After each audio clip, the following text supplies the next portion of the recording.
Okay, I think an aspect of baby prep that gets overlooked a lot of the time is going to be conditioning your dog to the routine that they're going to follow once the baby has arrived, as well as the places in which you're expecting them to remain, be confined, operate within when the baby is now in play, when the baby is in the home.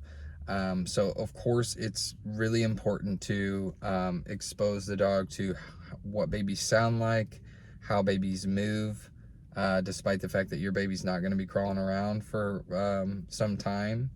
Uh, Exposing and conditioning your dog to you holding an object up here in like a bundle or whatever with feet dangling. So working on some basic cues for that, as well as because you don't want them jumping and you don't want them grabbing. So doing exposures and conditioning to those things is really important.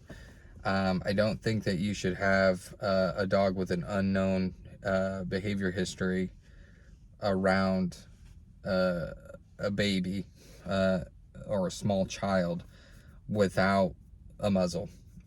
So it's going to be important to work on muzzle conditioning your dog for when the baby comes. If you're planning on having the dog, if you're planning on having the baby within the dog's bite zone, I think that that's super important. You need to have another layer of safety there.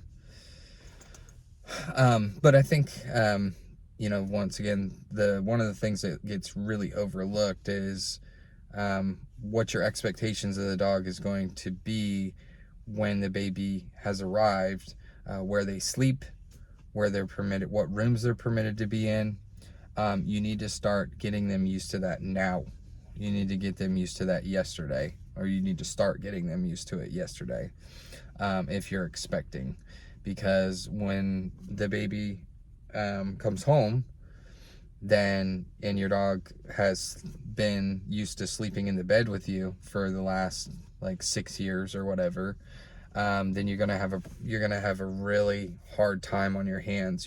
You're gonna have a hard time on your hands anyway when you bring your baby home, um, with or without a dog. So you want to work on getting them used to those things now. So this kind of goes hand in hand with like the last two videos that I've done. So review those if you have not seen them. But this has contributed to a lot of headaches for guardians who are now parents. So this is going to be just a quick and dirty one as far as that goes, something to be thinking about. Thanks.